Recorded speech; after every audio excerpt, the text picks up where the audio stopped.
अति चातुर राम काज करिबे को आतुर प्रभु चरित्र सुनबे को रसिया राम लखन सीता मन बसिया सूक्ष्म रूप धरि सियहि दिखावा विकट रूप धरि लंका। और इसी मध्य परम पूज्य श्री व्यास जी महाराज पावन पवित्र व्यासपीठ पर विराजमान हो गए हैं।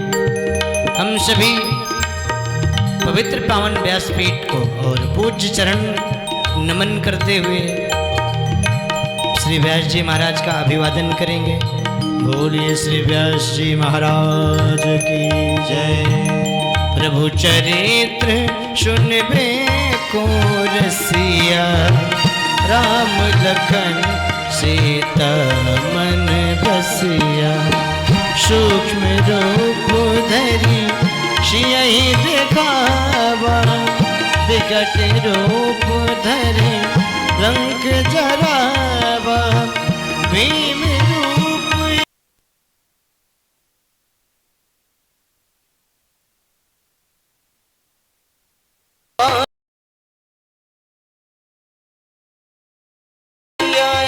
श्री रघुवीर हर्ष रघुपति की बहुत बड़ाई तुम प्रिय भरतहि समभाई सहस बदन तुम्हरो जस गावे अस कहि श्रीपति कंठ लगावे शनकादिक ब्रह्मादि मुनीसा नारद सारद सहित अहिसा जम कुबेर दिगपाल जाते कवि कोविद कही सके कहाते तुम उपकार सुग्रीव ही कीना राम मिलाय राजपद दीना।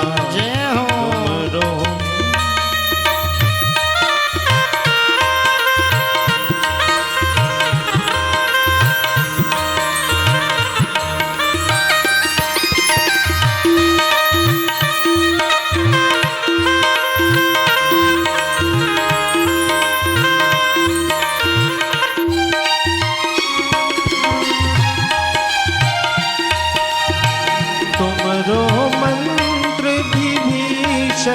माना लंकेश्वर भय सब जग जाना युग सहस्त्र योजन पर भानु लील्योताहि मधुर फल जानो प्रभु मोदिका मेल मुख माही जलधि लांघि गयो अचरज नाही दुर्गम काज जगत के जेदे सुगम अनुग्रह तुमरे दे राम द्वारे तुम रखवारे होत न आज्ञा बिनु पैसारे सब सुख लहाए तुम्हारी शरण तुम रक्षक काहू को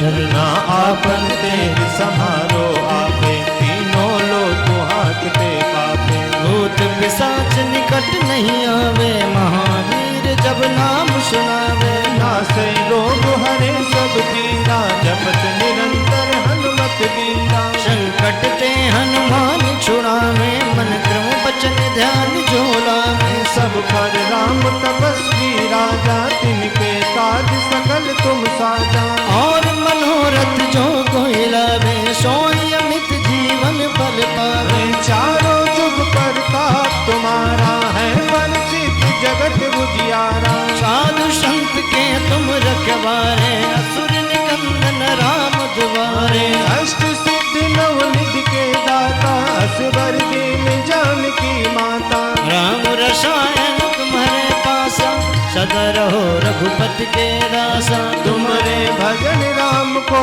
पावे जन्म जन्म के दुख बिसरावे अंत काल रघुबर भूल जाई, जहाँ जन्म हरि भगत कहाई। और देवता चित न धरई, हनुमत से सर्व सुख करई। संकट कटे मिटे सब पीरा, जो सुमिरे हनुमत बलबीरा। जय जय जय हनुमान गोसाई, कृपा करो गुरुदेव की नाई। जो सत बार पाठ करे कोई, छूटई बंदी महान सुख होई। जो यह पढ़े हनुमान चालीसा, होई सिद्धि साखी गौरीसा। तुलसीदास सदा हरि चेरा, कीजय नाथ हृदय महडेरा। कीजय नाथ हृदय महडेरा, कीजय नाथ हृदय महडेरा। भवन तनय संकट हरं, मंगल मूर्ति रूप। राम लखन सीता सहित, हृदय बसहु सुरभु। श्यापति रामचंद्र भगवान की जय। श्री हनुमान जी महाराज की जय। श्रीमद्भागवत महापुराण की जय। श्री व्यास जी महाराज की जय। ओम हरि ओम।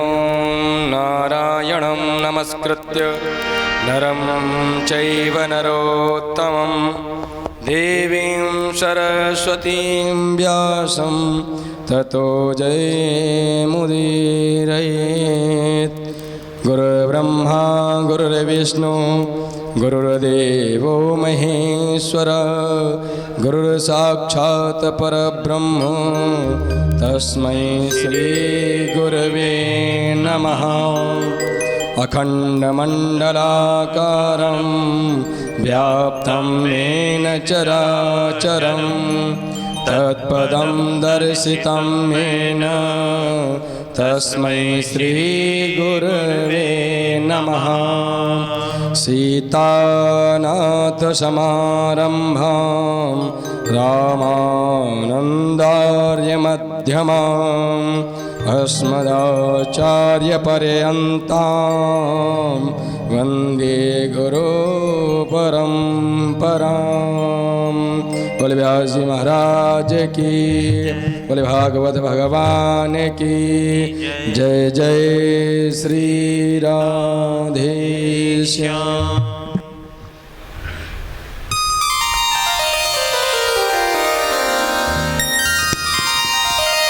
श्री राम, श्री सीताराम, हरि शरणम।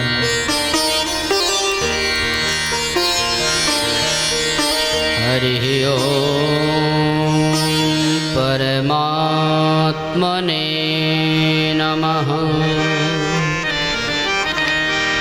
श्री कुंज विहारिणे नमः। स्वस्ति श्री गणेशाय नमः। वंशी विभूषितकरान्नवनीरदाभा,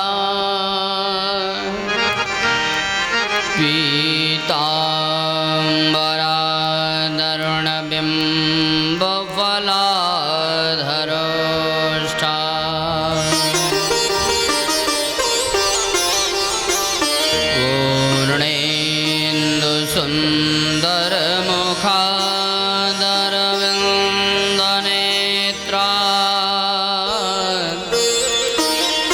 कृष्णात् परं किमपि तत्त्वमहं न जाने।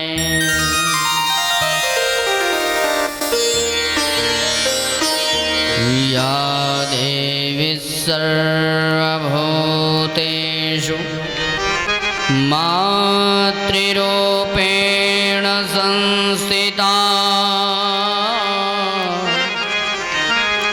नमस्तस्यै नमस्तस्यै नमस्तस्यै नमो नमः।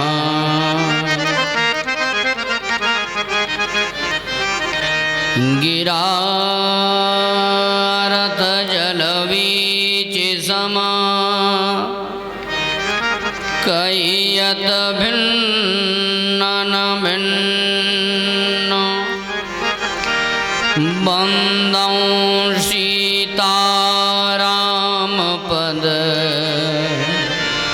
जिनहि परम प्रिय खिन्न। जिनकी सेवा भक्तिशो मुदित भये श्री राम। ऐसे श्री हनुमंत को बारंबार प्रणाम। बोलिए संत बलवंत हनुमंतलाल महाराज की जय। ललिता मैया की जय। नैमिष धाम की जय। भागवत भगवान की जय। जय जय श्री राधे।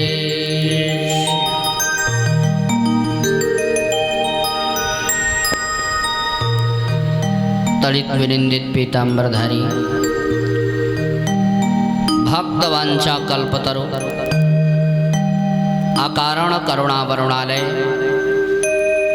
करतुम अकर्तुम अन्यथा कर्तुम सर्वसमर्थ मेरे आराध्य श्री गोविंद की वांगमयी प्रतिमूर्ति श्रीमद्भागवत भगवान को मनसा वाचा कर्मणा नमन करते हुए इस सप्ताह परायण ज्ञान यज्ञ महामहोत्सव की द्वितीय दिवस की कथा में हम सभी जन प्रवेश करते हैं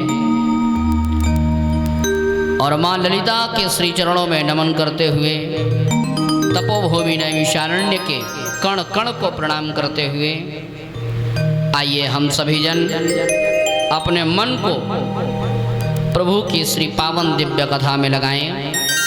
और जैसे कि व्यासपीठ की परंपरा है, पहले प्रभु नाम संकीर्तन और तत्पश्चात कथा की ओर चलेंगे। एक बार सभी लोग प्रेम से जय घोष करें। बोलिए गोविंद भगवान की जय। आइए सभी लोग मेरे साथ गुनगुनाएं। गोविंद बोलो हरि गोपाल बोलो। गोविंद बोलो हरि गोपाल बोलो। गोविंद बोलो हरि गोपाल बोलो। गाँव से गोविंद बोलो हरि गोपाल बोलो। गोविंद बोलो हरि गोपाल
गोविंद बोलो हरि गोपाल बोलो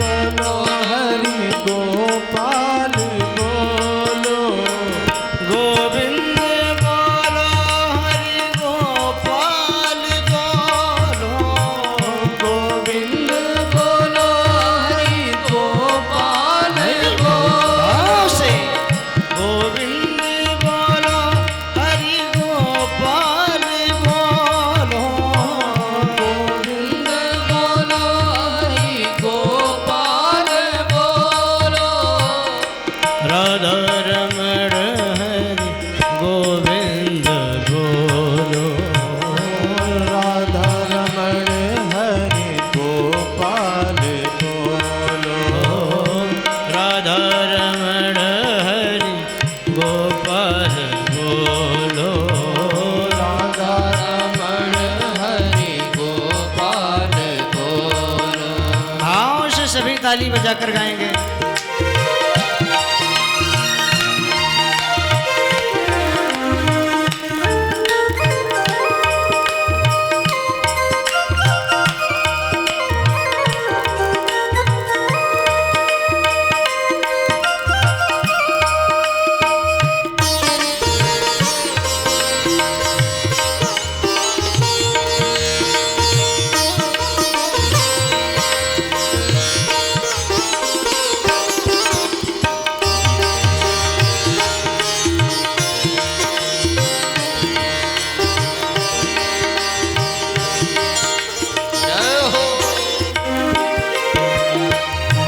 गोविंद बोलो हरि गोपाल बोलो गोविंद बोलो हरि गोपाल बोलो गोविंद बोलो हरि गोपाल बोलो गोविंद बोलो हरि गोपाल बोलो गोविंद बोलो हरि गोपाल बोलो गोविंद बोलो हरि गोपाल बोलो गोविंद बोलो हरि गोपाल बोलो गोविंद बोलो हरि गोपाल बोलो गोविंद गोविंद गोविंद बोलो हरि गोपाल बोलो गोविंद बोलो हरि गोपाल बोलो गोविंद बोलो हरि गोपाल बोलो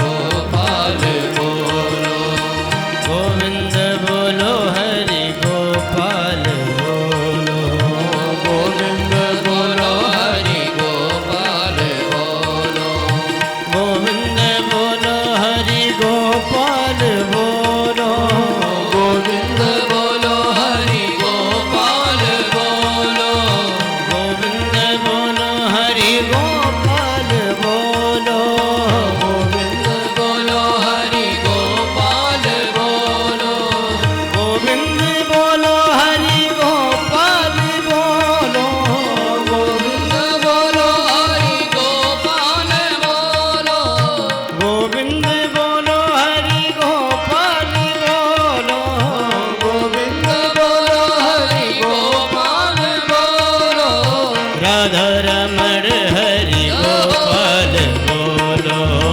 राधा रमण हरि गोपाल बोलो राधा रमण हरि गोपाल बोलो राधा रमण हरि गोपाल भाव से बोलो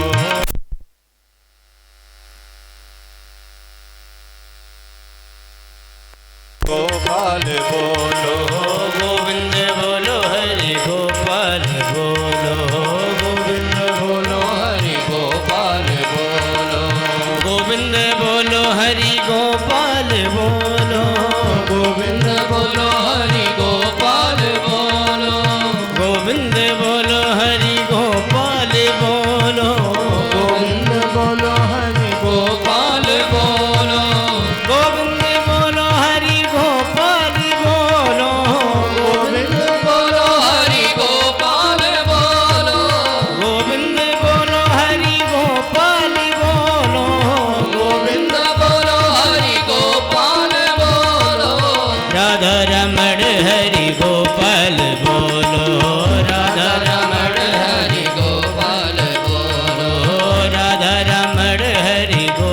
गोपाल बोलो राधा रमण हरि गोपाल बोलो राधा रमण हरि गोपाल बोलो राधा रमण हरि गोपाल बोलो गोविंद बोलो हरि गोपाल बोलो गोविंद बोलो हरि गोपाल बोलो गोविंद बोलो हरि गोपाल बोलो गोविंद बोलो हरि गोपाल बोलो गोपाल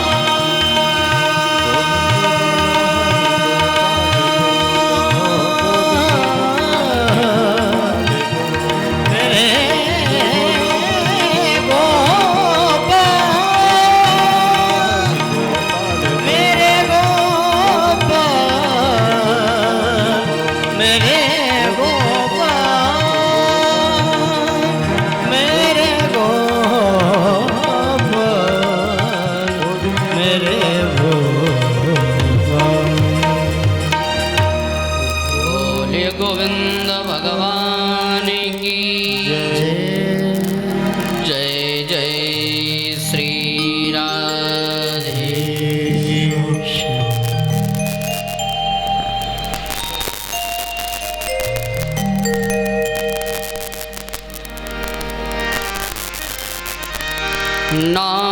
नारायणं नमस्कृत्य नरं चैव नरोत्तमं देवीं सरस्वतीं व्यासं ततो जयमुदीरये।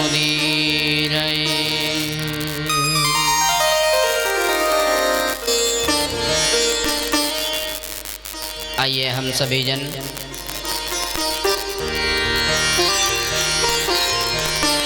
परम पावनी माँ भगवती भागवत भागीरथी में स्नान करने के निमित्त उपस्थित हुए हैं। कल की कथा से जुड़े। कल इस व्यासपीठ के माध्यम से आप सभी को श्रीमद् भागवत भगवान के महात्मा के मंगलाचरण की कथा श्रवण कराई गई। मंगलाचरण का तात्पर्य है मंगल आचरण, और यह जो मंगल आचरण है ना, इसकी आवश्यकता हमको जीवन भर पड़ती है। जीवन भर अगर हमारा आचरण मंगलमय बना रहे तो जीवन धन्य हो जाएगा। आचरण में जब अमंगलता आती है, आचरण में जब हीनता आती है, तो उस हीनता को समाप्त करने के लिए मंगलाचरण की जरूरत है। महाराज श्री श्रुत जी सौनकाद ऋषियों से कहते हैं, इस परिप्रेक्ष्य में आपको एक दृष्टांत सुनाता हूं, क्योंकि भागवत की जो कथा है ना, ये प्रेत पीड़ा का विनाश करने वाली है। व्यास जी ने लिखा, श्रीमद्भागवती वार्ता प्रेत पीड़ा विनाशिनी। इस प्रसंग में एक बार की बात है, एक तुंगभद्रा नदी है। उस नदी के तट पर एक गांव है जिसका नाम है उत्तम नगर, और उस उत्तम नगर में एक ब्राह्मण देवता रहते हैं जिनका नाम है आत्मदेव। और यह आत्मदेव ब्राह्मण, इनकी एक धर्मपत्नी है जिनका नाम है धुंधली। बड़े विद्वान हैं, लेकिन उनके जीवन में भी एक कष्ट है। तात्पर्य ज्ञान का होना, समस्त सुख सुविधाओं का होना, और उसके बाद कोई कष्ट ना होना, यह समझो भगवान की बड़ी कृपा है हम पर। भागवत जी में 4 अक्षर हैं, भा, ग, व और त। भा माने होता है भक्ति, ग माने ज्ञान, व माने वैराग्य और त माने त्याग। अब वैराग्य और त्याग दोनों में क्या अंतर है यह भी समझा जाए।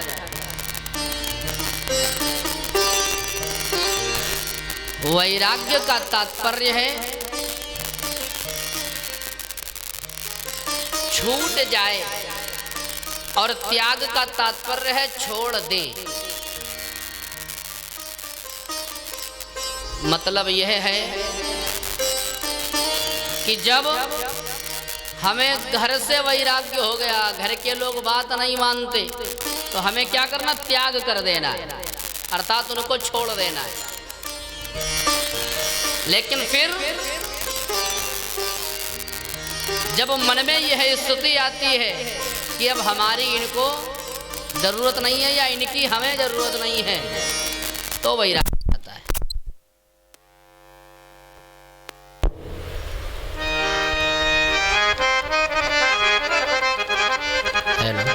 वैराग्य और त्याग दोनों में बड़ा अंतर है। पहले तो वैराग्य आना चाहिए, और जब वैराग्य ना आ पाए किसी कारणवश तो त्याग का रास्ता अपनाएं, और जब त्याग का रास्ता अपनाएंगे तो भागवत भगवान की कृपा हो जाएगी और हम भागवत हो जाएंगे, भागवतमय हो जाएंगे।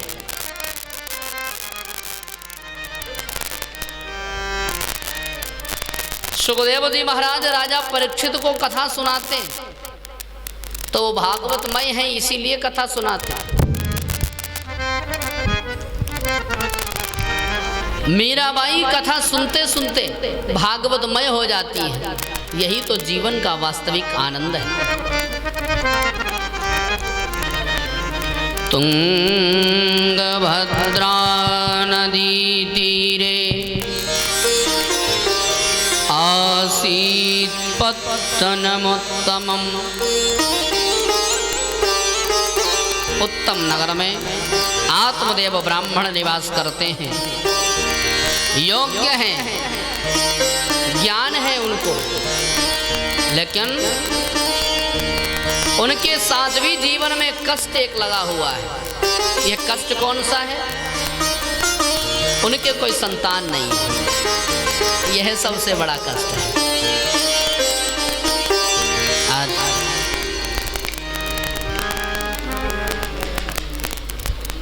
श्री सूत जी महाराज शौनकादि ऋषियों से कहते हैं, आत्मदेव जी ने विचार किया कि हमारे कोई संतान नहीं है, हमने जो वृक्ष लगाया है उसमें भी कोई फल नहीं आया,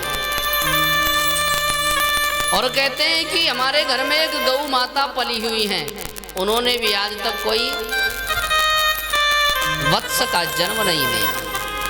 इसका मतलब मेरा ही दुर्भाग्य ठीक नहीं, मैं ही अच्छा नहीं हूं। एक दिन की बात, बड़े व्याकुल हैं, व्यग्र हैं, और वह एक जंगल में जाकर के सरोवर के किनारे बैठ जाते हैं और सोच रहे हैं कि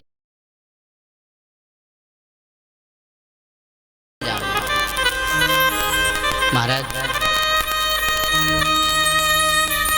ऐसा विचार ही कर रहे थे, तब तक एक सन्यासी जी उधर से आ गया। जब भगवान की कृपा होती है तो संत का आगमन जीवन में होता है। सन्यासी जी जैसे ही आए, देखा ये तो वही ब्राह्मण देवता मिले, और ब्राह्मण देवता ने निवेदन किया, प्रभु आज हमारी मनस्थिति ठीक नहीं है। एक बात का हमेशा ध्यान रखना, जब मनस्थिति गड़बड़ हो तब सांसारिक लोगों के पास न जाएं, या तो प्रभु के चरणों में बैठें या संत की शरण में चले जाएं, तो मन की स्थिति, जो मन में व्यग्रता होगी ना, वो शांत हो जाएगी। महाराज कहते हैं,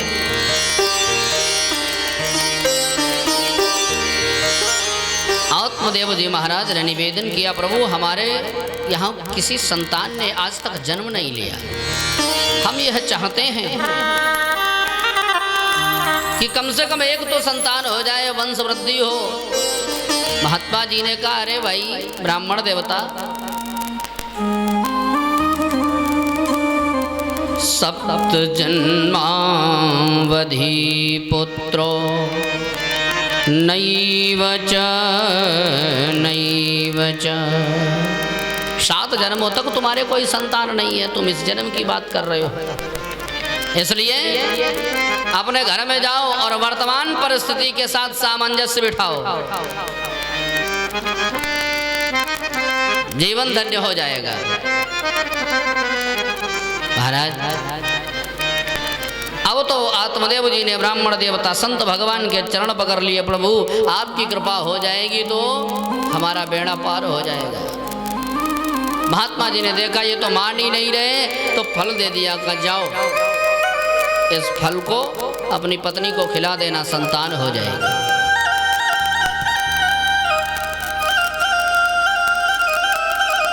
आत्मदेव जी बड़े प्रसन्न हैं और फल लेकर के अपने घर आते हैं और अपनी धर्मपत्नी धुंधुली को देते हैं।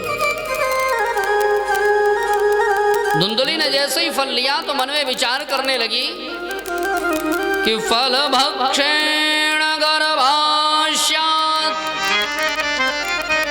गर्भेणो गर्भवृद्धिता। फल खाऊंगी तो गर्भ रह जाएगा, और जब गर्भ रह जाएगा तो उदर बढ़ेगा, उदर बढ़ेगा तो भोजन नहीं कर पाएंगी, जब भोजन नहीं करेंगी तो शरीर में शक्ति नहीं रहेगी। ये समस्या हमारी, इसलिए हम फल नहीं खाएंगे। सूत जी महाराज कहते हैं धुंधुली ने मन में विचार किया क्या करना चाहिए। तब तक उसकी एक बहन आती है और आपस में दोनों बातें करने लगी और कहने लगी कि एक काम करो, इस फल को गाय को खिला देते हैं। गाय को खिला दिया गया। समय धीरे धीरे व्यतीत हुआ। निश्चित समय पर गुप्त रीति के माध्यम से धुंधुली ने अपने बहन को के पुत्र को अपने घर में बुलवा लिया, और जैसे ही घर में बुलवाया आत्मदेव जी को बताया कि पुत्र का जन्म हुआ है।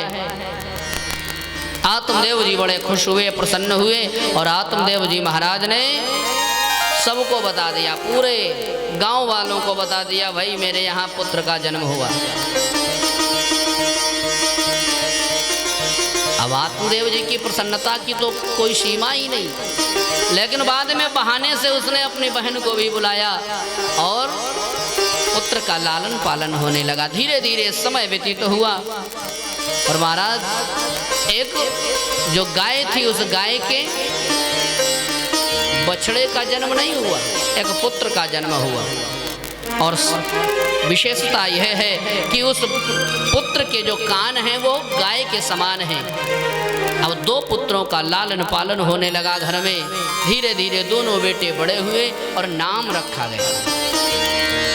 नामकरण संस्कार हमारी सनातन परंपरा की एक वह परिपाटी है जिससे व्यक्ति के अंदर गुण उत्पन्न होते। अगर हमने अपने बच्चे का नाम सही से रखा है, रीति से रखा है, परंपरा के अनुसार रखा है, नियमानुसार रखा है, तो हमारा बालक उसी तरीके से गुणवान होगा। एक कहावत है, यथा नाम तथा गुण। अब किसी का नाम अगर हमने ऐसा रखा है जिससे लोगों को हंसी आए, तो उसके अंदर कैसे गुण आएंगे। महाराज लिखते हैं, गोकर्ण पंडितो ज्ञानी धुंधकारी महाखलः। गोकर्ण जी महाराज तो पढ़ लिख करके विद्वान बन गए, क्योंकि नाम का असर है, पिता के संस्कार हैं उनके अंदर। लेकिन जो धुंधकारी है, धुंधकारी महाखल की संज्ञा दी श्री व्यास जी महाराज ने, और कहते हैं कि धुंधकारी और गोकर्ण में संस्कारों का अंतर है, विचारों का अंतर है, प्रवृत्ति का अंतर है। जब हमारी प्रवृत्ति संसारोन्मुखी हो जाती है तब जीवन धुंधकारी जैसा हो जाता है, और जब हमारी प्रवृत्ति संसार से परे रहती है, प्रभु चरणोन्मुखी रहती है, तब हमारा जीवन गोकर्ण की तरीके से हो जाता है। गोकर्ण का तात्पर्य है गो माने गाय, और गो माने इंद्रियां, गो माने गाय और कर्ण माने कान। अर्थात जब हमारी समस्त इंद्रियां कर्णोन्मुखी हो जाएं तो समझो गोकर्ण का जीवन हमारे जीवन में उतर रहा है। और जो ये खल होते हैं ना, ये बड़े विचित्र होते हैं। बाबा तुलसी लिखते हैं, खल करई भल पाई सुसंगो, खल जरहि पाई सुसंगो, खल उघरहि पाई सुसंगो। हेलो मिटहि न मलिन स्वभाव अभंगो, मिटहि न मलिन स्वभाव अभंगो।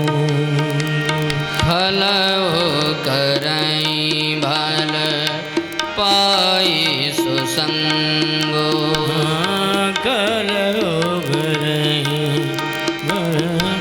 पाई सुसंगो। सबकी औषधि जगत मां, खल की औषधि नाम, खल मां औषधि परत ही चूर चूर हो जाए। श्री सूत जी महाराज सौनकाद ऋषियों से कहते, महाराज आज धुंधकारी और गोकर्ण का जीवन दोनों अलग अलग है। गोकर्ण जी महाराज अपने बटकों के साथ रहते हैं, अपने मित्रों के साथ रहते हैं, तो उनके साथ भगवान के नाम का संकीर्तन करते रहते हैं, उन्हें नीति की बातें सुनाते हैं, उन्हें शिष्टाचार और सदाचार की बातें सुनाते हैं। और वहीं धुंधकारी क्या करता है, जब बालकों के साथ रहता है तो उन्हें पीटता है, डराता है, धमकाता है। समय धीरे धीरे व्यतीत हुआ और धुंधकारी वेश्याओं के कुसंग में पड़ जाता है। माता को बड़ा डांटता है, पिताजी को भी डांटता है, और पिताजी दुखी होकर के पहुंचते हैं कहाँ, गोकर्ण के पास। और गोकर्ण जी महाराज से कहते हैं, क्या करें बेटा, क्योंकि समस्याएं तो सबके जीवन में, अब ये जरूरी नहीं कि एक जैसी ही समस्या सबके जीवन में हो, इसलिए समस्या से किनारा कर लेना यही बुद्धिमानी है। समस्या को साइड में कर दो। आज आत्मदेव जी महाराज ने देखा कि धुंधकारी एक समस्या है। पुत्र को पाने के लिए आत्मदेव जी रो रहे थे, बड़े दुखी थे, लेकिन जब संतान हो गई तो अब दुखी है। महाराज कहते हैं कि दीन कहे धनवान दुखी, धनवान कहे दुख राजा को भारी। अब समस्या यह है, दीन व्यक्ति और धनवान, धनवान से राजा, राजा से महाराजा, महाराजा से इंद्र, इंद्र से चतुरानन, सबके साथ यह व्यवस्था है कि यह सामने वाला व्यक्ति इतना प्रसन्न क्यों है, लेकिन वास्तविकता में सुखी कौन है? सुखी वह है जो भगवान का भक्त है, जो प्रभु का भक्त है वह सुखी है। और पूरी अगर दुनिया के आश्रय में रहेंगे तो दुख मिल सकता है, और अगर दुनिया बनाने वाले के आश्रय में रहेंगे तो सुख मिलेगा, यह बिल्कुल सत्य है। आत्मदेव जी महाराज गोकर्ण जी के पास पहुंचे। गोकर्ण जी ने बड़ी सुंदर बात कही, जरा सुनिए। गोकर्ण जी कहते हैं, देहे स्थिमां सरोधिरे भीमतिं त्यजत्वम् जाया श्रुतादिषु सदा ममतां विमुञ्च। पिताजी आप अपने शरीर का मोह त्याग दे, क्योंकि शरीर के सुख लेने के चक्कर में अन्य लोगों से मनमुटाव हो जाता है। इसलिए पिताश्री शरीर के सुख को त्याग करके देहेष्ठिमांस रुधिरे भीमतिम तेजत्वम जाया सुता दिशु सदा ममताम विमंच। जब पुत्र पत्नी शरीर सबकी ममता आपसे छूट जाएगी, तब आपके मन में यह भाव आ जाएगा कि हम प्रभु के हैं और प्रभु हमारे हैं। तब हमारे मन में एक और भाव जागृत होगा। गोकर्ण जी कहते हैं कि धर्मं भजस्व सततं त्यज लोक धर्मान् सेवस्व साधु पुरुषान् जयि काम तृष्णाम्। हमारा धर्म है कि भगवान का भजन करें, सतत प्रभु का स्मरण करते रहें। भक्त का तात्पर्य है 24 घंटे भगवान के भजन से जुड़ा रहे, प्रभु के श्री चरणों से जुड़ा रहे, एक क्षण भी भगवान से अलग ना हो। तुलसीदास जी कहते हैं कि एक घड़ी आधी घड़ी आध्यो महापुनियाध तुलसी संगत साधु की हरहि कोटि अपराध। गोकर्ण जी महाराज जब आत्मदेव जी से कहते हैं पिताजी अब आप भगवान का स्मरण करो। आपने परिवार के बारे में बहुत कुछ सोच लिया, धन के बारे में सोच लिया, अपने बारे में सोच लिया, लेकिन अब प्रभु के बारे में सोचो। प्रभु के श्री चरणारविंदों का चिंतन करना प्रारंभ कर दो तो आप भक्तिनिष्ठ हो जाओगे, कल्याण हो जाएगा। आत्मदेव जी महाराज जंगल चले जाते हैं और दशम स्कंद का पाठ करके उनको सदगति प्राप्त होती है। बोलिए आत्मदेव जी महाराज की। इधर गोकर्ण जंगल में हैं, तीर्थ यात्रा कर रहे हैं। धुंधकारी ने अपनी माता को पीटा और कहा कि तू मुझे पैसे नहीं देगी ना तो मैं तेरा वध कर दूंगा, तुझे मार डालूंगा। अब धुंधकारी बेचारी डर गई, सो उसने कुएं में कूद करके आत्महत्या, जो धुंधली थी ना वो कुएं में कूद करके आत्महत्या कर लेती है। अब धुंधकारी निरंकुश हो गया और धुंधकारी क्या करता है, 5 वेश्याओं को ला करके उसने अपने घर में रखा और वो उन्हीं की आवा भगत में, उन्हीं की प्रसन्नता में लगा रहता। ये वेश्याएं कौन हैं? गरुड़ पुराण में एक श्लोक आता है, कुरंग मातंग पतंग भृंग मीना हता पंच भिरेव पंच। कुरंग माने हिरण, मातंग माने हाथी, पतंग माने पतंगा, भृंग माने भावरा, मीन माने मछली।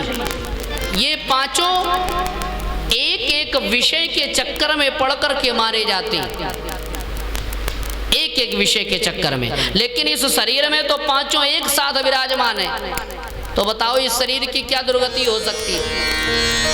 कैसे?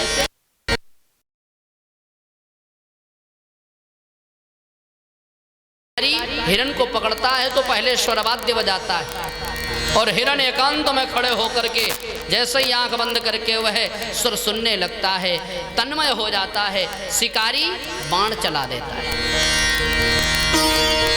हाथी स्पर्श के चक्कर में पड़ करके मारा जाता है। स्पर्श का तात्पर्य है महाराज, जैसे ही हाथी को पकड़ने वाले लोग जंगल में आते हैं, गड्ढा खोदते हैं, उस पर कागज की हथनी बना करके खड़ी करते हैं और जैसे ही हाथी उस हथनी के पास पहुंचता है गड्ढे में गिर जाता और पकड़ लिया जाता है। पतंगा दीपक जल रहा होता है, आसपास नाचता है और पतंगा उसी दीपक में जल करके भस्म हो जाता है। भंवरा, जो भंवरा होता है ना, ये सुगंध के चक्कर में पुष्प के पास जाता है, पुष्प में बैठता है, आलस्यवशात यह उड़ता नहीं है, रात्रि हो जाती है, पुष्प बंद हो जाता है और वो कमल के पुष्प को एक हाथी खा जाता है तो भंवरा भी मारा जाता है। कहते हैं कि पंकज कोश में भृंग छिप्यो, करके मन में मन ही मन सूबा, होय गो प्रात खिले गो दिवाकर, जाएंगे धाम पराग खूबा। मन में विचार कर रहा है, सुबह होगी, सूर्योदय होगा, पुष्प खिलेगा और कमल के पुष्प से ढेर सारा पराग लेकर के उड़ जाऊंगा। लेकिन तब तक क्या होता है, आई गयंद चबाई गयो, रही गए मन के मन में मन सूबा। मन में जो भाव था ना सब मन में रह गया, इसलिए ज्यादा मन के चक्कर में नहीं रहना चाहिए। ये जो मनी राम है ना, ये बड़ा गड़बड़ करते, न जाने कहाँ ले जाकर के डाल दें। एक संत ने लिखा कि मन का कहा न मानिए, मन है पक्का दूत, लय दरिया में बोरी है, जाय हाथ से छूट। इसलिए ज्यादा मन के चक्कर में नहीं। अब मन जैसे इधर उधर भागने लगे तत्काल उस पर नियंत्रण करो और उसको एक जगह पर बिठाओ। कभी कभी ये होता है कि आंखों के सामने वो वस्तु दिखाई तो दे रही, लेकिन मन कह रहा है कि नहीं दिखाई दे रही। तो जब मन और इंद्रियां एक साथ काम करती हैं, आप बिल्कुल अच्छी तरीके से जानते हैं, और मन कहेगा कि ये काम करो तो इंद्रियां वह कार्य करने लगेंगी। इसलिए इंद्रियों के नियंत्रण करने से पूर्व मन पर नियंत्रण करना जरूरी है, और मन जब नियंत्रित हो जाएगा तो आनंद आ जाएगा।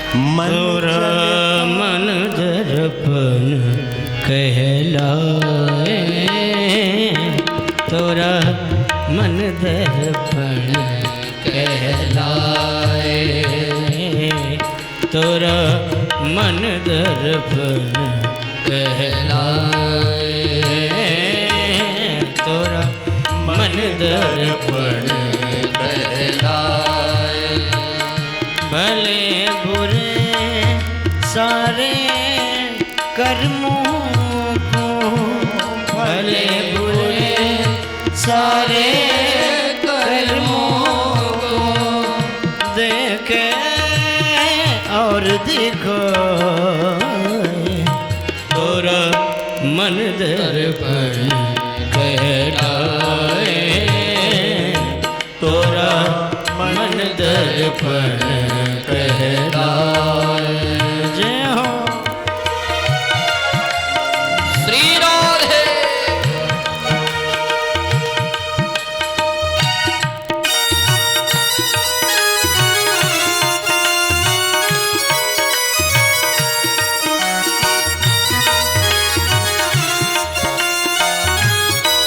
गोविंद भगवान की।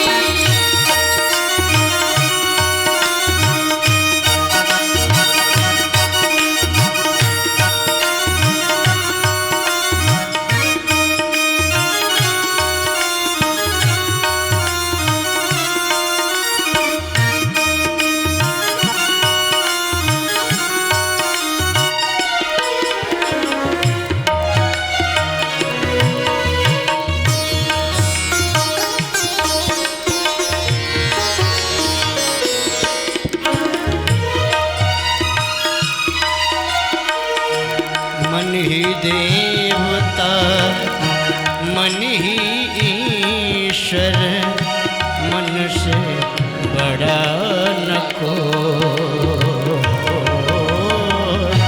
मन ही देवता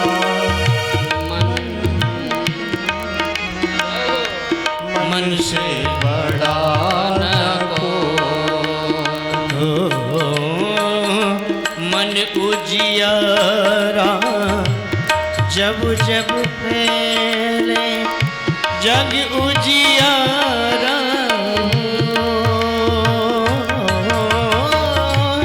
जग उजियारा इस उजले दर्पण पर प्राणी श्री राधे इस उजले दर्पण पर प्राणी धूल न जमने पाए तोरा मन दर्पण कहलाए तोरा मन दर्पण कहलाए मन ही मन को जानता मन से मन की प्रीत मन ही मन मानी करे मन ही मन का मीत मन झूमे मन बाबुरा मन की अद्भुत रीत और मन के हारे हार है मन के जीत जीत तोरा मन दर्पण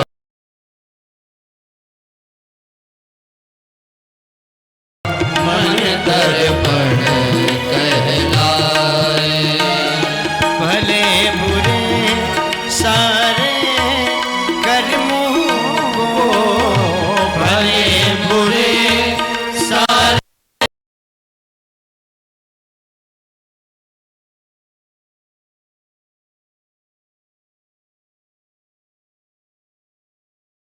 दर्पण कहलाए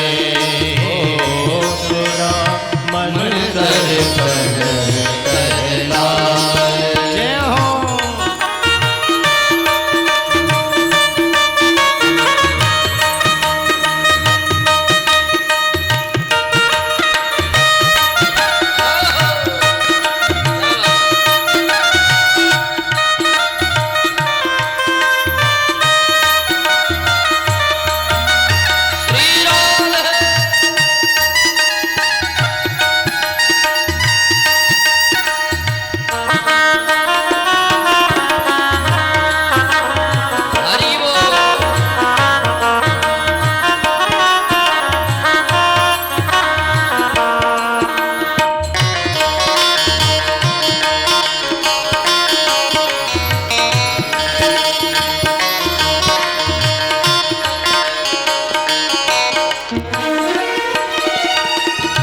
सुख की कलियां दुख के कांटे मन सब का आधार सुख की